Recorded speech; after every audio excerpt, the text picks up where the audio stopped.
ako magluto today ng isang paborito nating ulam na may sabaw. Ayan mga lodi. Pero bago tayo mag-umpisa, huwag sanang kalimutan i-like at i-share ang videos ko. At sa mga hindi pa nakaka-subscribe, pakisubscribe na din ang YouTube channel ko para lagi kayong updated sa mga videos na i-upload ko. Ako nga palang madiskarte niyong kapatid sa kitchen, July Mariano, and welcome again sa YouTube channel ko, OFW Diskarte Cooking Ideas. Tara mga idol, samahan niyo akong mag-prepare at magluto na tayo. Let's go! At iyan yung lulutuin kong ulam na isa sa paborito nating mga Pinoy na may sabaw. Ayan mga lods, magluluto ako ng tinolang manok at maglalagay ako ng sayote at malunggay. Haluan ko yan mga lodi ng sayote at malunggay. At syempre, yan, nahimay ko na yung malunggay natin na napakamahal mga loads, parang gold. Ayan, gigisa natin siya sa bawang, sibuyas at luya. At syempre, maglalagay ako ng nor cubes mga lodi, pampasarap sa sabaw ng tinola. At syempre, andyan yung black pepper, yung salt kung kinakailangan, at yung mantika na panggisa natin mga loads. Ayan, samahan nyo na lang akong i-prepare yung iba at magluto na tayo. Unahin natin ang bawang. I-chop lang natin mga loads.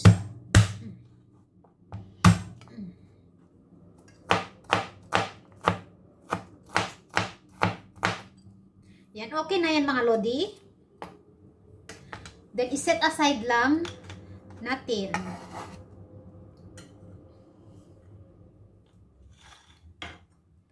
Next, yung ating sibuyas.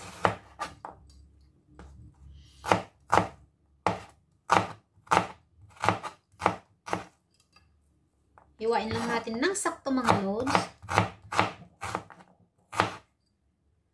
Ayan, then set aside din natin. Next is yung ating luya. Sakit sa mata. Ayan mga lodi.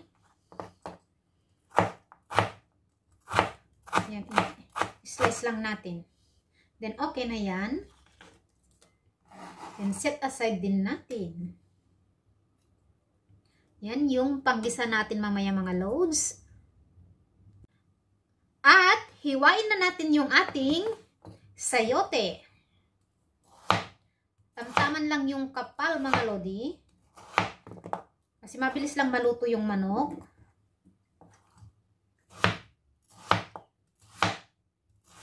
Ganyan lang.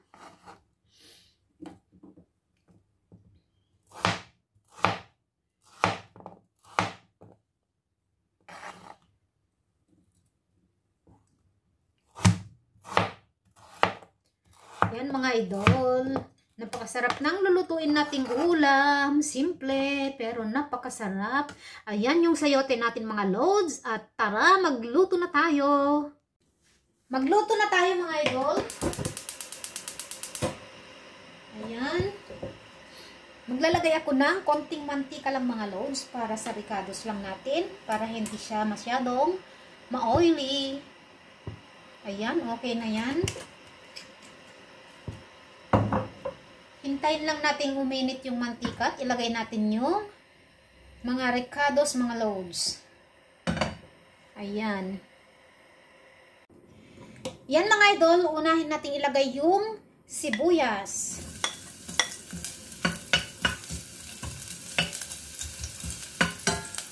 Isunod natin yung luya.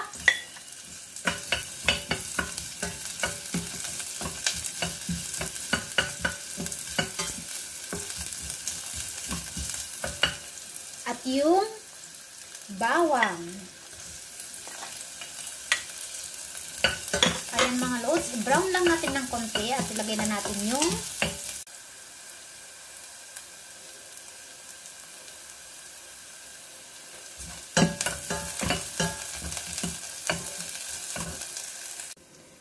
ayan mga idol, medyo brown na yung ating ricados. Then ilagay na natin yung ating manok.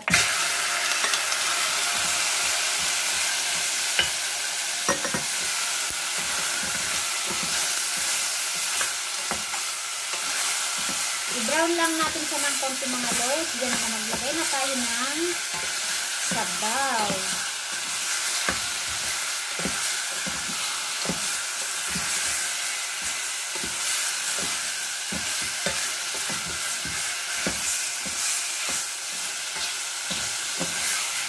Ayan mga lodi, kalahating manok lang yung ginamit ko. Ako lang naman. Bumili ako kanina ng fresh na manok mga lods. Pinachop ko na din kanina sa market.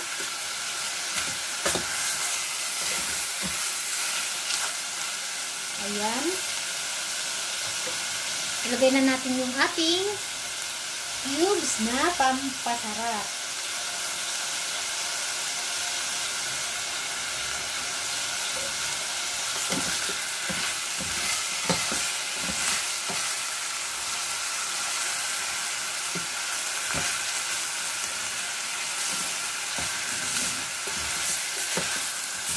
Ayan mga lods, ihalo-halo lang natin saglit, then okay na yan.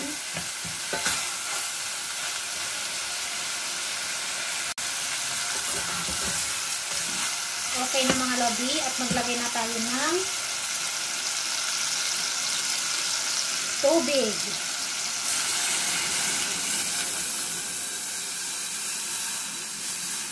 Yung sakto lang mga lods.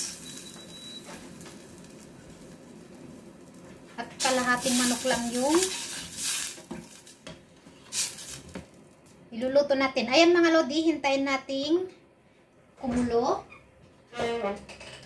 Takpan muna natin. Then pakuluin natin ng 5 minutes mamaya. At ilagay na natin yung sayote. Kasi mabilis lang maluto yung manok mga lods. Yan mga lodi, i-check na natin. At kumukulo na yung ating tinola. Ayan mga idol.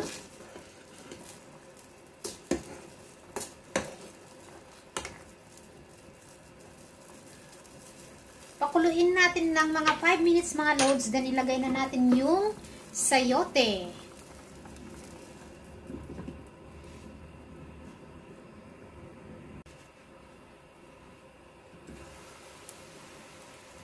Pwede na nating ilagay yung ating sayote mga idol. Kapag nalutong sayote, luto na din yung manok natin.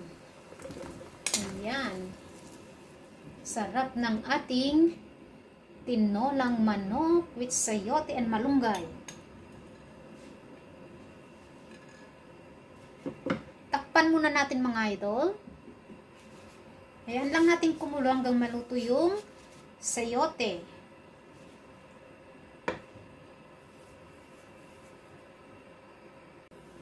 I-check natin yung ating niluluto. Wow, ang sarap ng sabaw. Ayan, mga 7 minutes pa mga lods, luto na yung ating sayote. Hayaan lang natin kumulo. Ang sarap ng ulam natin. Then, timplahin muna natin bago natin ilagay yung malunggay. Takpan ko muna mga idol.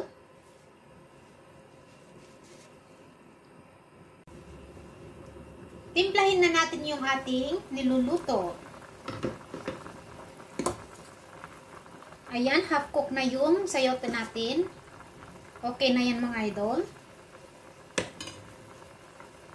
Maglagay ako ng black pepper.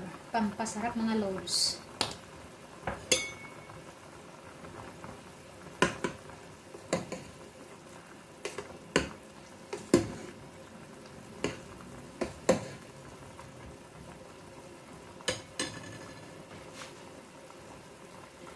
At maglalagay ako ng konting asin, konti lang mga idol.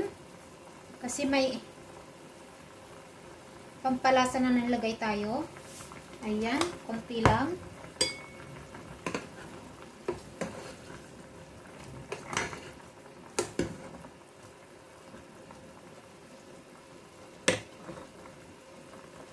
Then ilagay na natin yung ating malunggay na napakasustansya.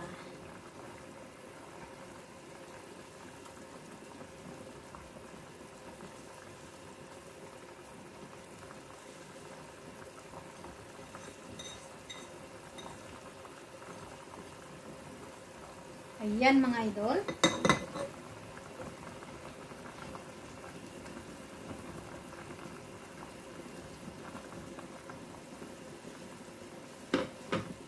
Takpan lang natin at ipakulo natin ng mga 2 minutes mga loads.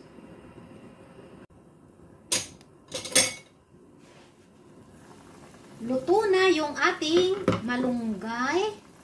Ihalo ko lang mga idol ha. Ang sarap ng ating tinolang manok. Diskarteng OFW mga idol. Ayan, timpla na natin kung tama na yung timpla.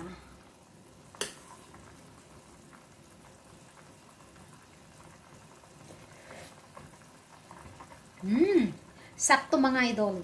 Ang sarap. Ang sarap ng sabaw.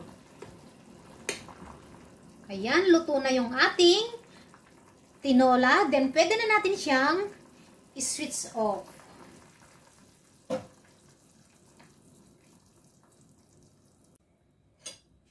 Hanguin na natin ang ating tinola mga idol. Ayan, ang sarap ng sabaw. Napakasustansyang gulay ang nilagay ko. Ayan mga lodi. Sarap ng ulam natin. Diskarteng OFW mga idol. Ayan. Yummy. Tinolang manok. Yan mga loads.